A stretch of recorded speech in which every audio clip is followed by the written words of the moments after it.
Bien. Donc, chers amis, chers militants, on est à la place de la République comme tous les dimanches. Le REC n'est pas seulement en fait une force qui va pallier le régime totalitaire, mais c'est une force qui a affaibli le régime, c'est une force qui a détruit un régime gravitaire qui tente par tous les moyens de se maintenir aujourd'hui. Donc, ce régime, voilà, n'a pas d'autre moyen que le mensonge, que la propagande et les fables. Vous savez, ils n'arrivent plus à gérer le pays. En fait, quelqu'un comme Tebboune, qui n'a aucune valeur, qui est désigné par les généraux, qui est corrompu et qui aujourd'hui, franchement, personne ne le suit, personne ne l'écoute, personne ne le reconnaît. Les Algériens sont dans une autre logique, tout simplement parce que les problèmes rencontrés par notre jeunesse, les problèmes rencontrés par le peuple algérien, les problèmes rencontrés par les citoyens aujourd'hui sont des problèmes multidimensionnels. Vous savez, il n'y a pas de travail, le chômage de masse, la misère, les difficultés de tous les jours. Donc les jeunes sont dans une autre logique. Ils se préparent tous. En fait, pas seulement les jeunes, même les personnes âgées aujourd'hui veulent partir. Ils veulent partir et ils partent partout dans le monde. Ils préfèrent partir et quitter l'Algérie, qui à la base est riche, à la base de l'Algérie riche et très très riche. Par contre, les jeunes et 99,99% des Algériens ne trouvent pas un moyen pour vivre dignement en Algérie, tout simplement parce que le régime totalitaire ne veut pas les laisser vivre en fait tranquillement, parce que le régime totalitaire les a broyés leurs droits, les empêche en fait de s'exprimer, les jette en prison, les a en fait plongés dans la misère, et une misère qui ne s'arrête pas. Donc le peuple a fait le choix, en fait, de penser à quelque chose d'autre. Donc ils partent partout dans le monde, en fait, dans tous les pays du monde, mais ils ne veulent pas rester en Algérie parce que le régime a réussi une chose: construire un enfer sur terre et un enfer en Algérie. Donc le peuple algérien ne veut plus rester avec ce régime. Et ce régime qui a un seul objectif, en fait, il a détruit l'Algérie. Il a affaibli les Algériens et il déteste, dans le fond, il déteste en fait les Algériens. Après avoir tenté les années 90 de salir les Algériens par toutes les étiquettes, le terrorisme, la violence, et ça, c'est le pire produit de régime totalitaire qui est à l'origine de tout et qui est à l'origine de toutes les magouilles et de toutes les violences. Parce que le régime totalitaire, je le dis et je le répète, c'est comme un virus. Il préfère évoluer dans les milieux malsains pour préserver sa santé. Et c'est la réalité du régime totalitaire d'Alger. Si on veut résumer le régime totalitaire d'Alger, c'est ça. C'est-à-dire c'est un virus qui préférerait vivre en fait dans des milieux les plus sales, les milieux les malsains, justement pour préserver sa santé, parce que lui, en fait, c'est un produit de la violence. Il produit de la violence. Il produit de la violence contre notre peuple. Donc le régime totalitaire ne peut pas changer, il est comme ça. Et sans un changement radical en fait du système, on ne pourra pas voir en fait un changement sur le terrain en Algérie. Certainement en fait les Algériens ont souffert en fait de ce régime. Donc voilà pourquoi le Irak, la lutte, c'est le seul et l'unique voie. Après, les gens ne doivent pas se tromper. Parce que j'ai rencontré en fait un certain nombre de jeunes qui parlent d'un certain nombre de choses qui sont fausses dans le temps. Parce que quand on lutte, on ne lutte pas pour X ou Y. On lutte pour un certain nombre de valeurs et de principes. Ne vous trompez pas. Si quelqu'un lutte pour satisfaire une personne, ou satisfaire X ou Y, il ne pourra pas lutter, parce que ce n'est pas une vraie lutte. On lutte pour un certain nombre de principes et de valeurs.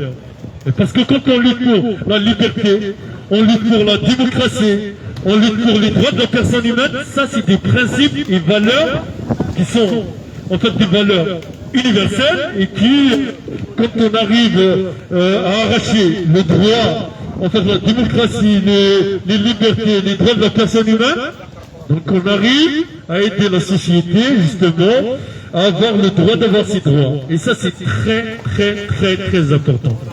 Voilà, c'est important en fait, essayer de retenir ça. Quand on lutte, on ne lutte pas pour les personnes ou on ne lutte pas pour les positions de quelqu'un, mais on lutte pour les principes et les valeurs. Vous avez vu Georges Ibrahim Abdallah, donc à qui je salue et j'espère qu'il va quitter la prison le 25 juillet parce que 40 ans après l'emprisonnement, il n'a jamais reconnu qu'il a commis en fait un crime. 40 ans après, il n'a pas accepté de se plier. Il n'a pas accepté de se plier. Georges Ibrahim Abdallah, 41 ans après, voilà. Pour vous dire, voilà, la force d'un militant qui a des convictions, qui n'a pas, en fait, il a des convictions et des valeurs. Ces militants ne reculeront jamais. C'est ça le militantisme. C'est ça le militantisme. Quels que soient les changements, quel que soit ta position, tu resteras toujours debout. Tu resteras toujours avec tes principes. Et justement, Georges Ibrahim Abdallah, donc il est resté toujours fidèle à ses principes et ses valeurs. C'est-à-dire la lutte pour l'indépendance de son pays, la lutte pour la cause juste palestinienne. Donc, ce n'est pas 41 ans de prison qui vont le faire reculer, au contraire. Il est resté debout, même 41 ans après. Voilà pourquoi, en fait, il y a une différence de fond entre les gens qui luttent pour les principes et les valeurs et les gens qui luttent pour leurs propres intérêts, pour des privilèges, pour former des militants solides, sincères et qui ne lâchent pas. Il faut leur faire comprendre que la lutte, c'est une lutte pour des principes et des valeurs. Voilà. Et on a vu, en fait, dans un journal qui est censé faire de l'information, le journal...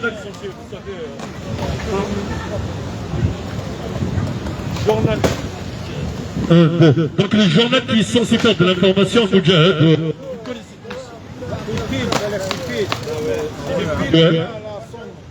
C'est les pubs. Ah oui, il n'y a plus de pile. Donc, il n'y a plus de pile, mais c'est pas grave. Donc, vous avez vu en fait le journal Al-Moudjahid qui est censé... Bon, bah, c'est malheureux hein, parce que ce même journal, dans le passé, nous parlait de l'assassinat d'Aban Ramadan comme si Aban a été assassiné au champ d'honneur. C'est-à-dire pour ne pas dire en fait ce torchon qui à la base est censé en fait faire de l'information parce que Aban a été assassiné, vous le savez très bien, il y a quelqu'un qui l'a assassiné qui s'appelle Bosso, donc il l'a assassiné. Donc on ne peut pas mentir sur un assassinat qui est cruel, l'assassinat d'un grand révolutionnaire et dire qu'il a été assassiné, et on l'a assassiné au champ d'honneur, alors que dans le fond, il y a un certain nombre de bouchers qui l'ont assassiné. Voilà pourquoi en fait ce journal qui ces derniers jours, vous savez, quand quelqu'un comme Eto Arabi, qu'on a emprisonné il y a quelques années parce que parce qu'il a tenté de faire un coup d'État, il a tenté d'utiliser des armes très lourdes contre ses adversaires, hein, qui sont pareils, hein, Gaïd Salah ou Eto Arabi, c'est la même chose. Donc voilà pourquoi ces gens-là sont prêts à tout détruire l'Algérie pour leurs propres intérêts. Et quand on parle d'Eto Arabi, on parle de tout faire. Ils sont main dans la main. Donc, et ces gens-là qui tentent par tous les moyens de nous dire qu'il y a une différence entre la Macronie et Bruno Retailleau, en fait le symbole de racisme de la droite extrême, pour ne pas dire de l'extrême droite extrême. Voilà, de l'extrême droite extrême, parce que dans le fond, Bruno Retailleau est pire que l'extrême droite. Et Macron l'a accepté en fait au sein de son propre gouvernement. Donc on ne peut pas dire que séparer Macron du Bruno Retailleau. Ce sont deux responsables qui travaillent ensemble, qui travaillent main dans la main pour les mêmes objectifs. Et d'ailleurs, le fait de trouver Bruno Retailleau, Valls et Moussa Darmanin dans le même gouvernement montre que la Macronie a accepté le racisme et le fascisme au sein de son propre gouvernement. Donc on ne peut pas séparer les deux. Mais le régime totalitaire d'Alger essaie par tous les moyens... Ah, pardon. Pardon. Sorry. Ah, c'est bon. On va mettre un pot ici. Donc, le régime totalitaire essaie par tous les moyens, excusez-nous parce qu'il y avait le vent donc, qui a fait tomber le téléphone. Donc, le régime totalitaire essaie de séparer les deux. C'est comme s'il y a une différence entre la Macronie, pourquoi, et Bruno Retailleau et tous les fascistes qui sont avec lui, comme Valls. Vous savez, en 2012, Valls a empêché la libération de Georges Ibrahim Abdallah. Il faut le savoir. On ne peut pas trouver plus fasciste que Valls. Hein. Donc lui qui a empêché la libération de quelqu'un qui faisait de la révolution pour la libération de Liban et pour la cause juste palestinienne. Donc on ne peut pas séparer. En fait, Valls c'est le symbole du fascisme, c'est le symbole du racisme. Et les travaille avec Macron. Et le régime, parce que c'est des gens qui travaillent pour la Macronie, c'est des gens qui détruisent l'Algérie et qui sont au service de Macron, donc essayent de séparer les deux. Donc c'est important de dire à ce régime totalitaire et qui emprisonne les Algériens, qui détruit l'économie, qui essaie par tous les moyens d'anéantir tout ce qui est beau, tout ce qui peut être à l'origine de la construction de l'Algérie de demain, que le peuple ne lâchera pas, le peuple et le Irak restera toujours debout jusqu'à la chute effective de la dictature du régime totalitaire. Même si aujourd'hui, parce que dans le fond, le régime totalitaire d'Alger a financé, je dis bien, a financé les campagnes de la Macronie. Et aujourd'hui, je vous donnerai un exemple, ils sont en train de faire la pub pour qui en fait, pour un agent de droite qui a organisé l'année de l'Algérie en France avec Khalifa qui vous connaissez en fait l'affaire Khalifa, quand on transférait des milliards et quand on volait en fait toutes les richesses de l'Algérie. Je parle de qui? Je parle de Villepin. Donc le régime totalitaire d'Alger, après avoir soutenu Sarkozy, après avoir soutenu Macron, après avoir soutenu Hollande, maintenant ils essayent, pourquoi pas, ils essayent de soutenir de Villepin. Pourquoi? Parce que Rima Hassan, une brave femme, Rima Hassan c'est une brave femme, hein, vient de dire les 4 vérités. Parce que Rima Hassan c'est une vraie militante, elle a fini par comprendre que le régime totalitaire d'Alger, qui emprisonne des militants de la cause juste en fait, du Irak, sont en prison. Donc elle a demandé la libération des militants comme Tajadid, Brahim Lalami, Les détenus d'opinion. et tous les détenus d'opinion. Donc, et ça a dérangé le régime totalitaire d'Alger parce que dans leur ADN, écraser le peuple, c'est pour eux, en fait, c'est une doctrine. Hein, c'est une doctrine. Ils ne pourront jamais changer de doctrine sans un changement radical et pacifique.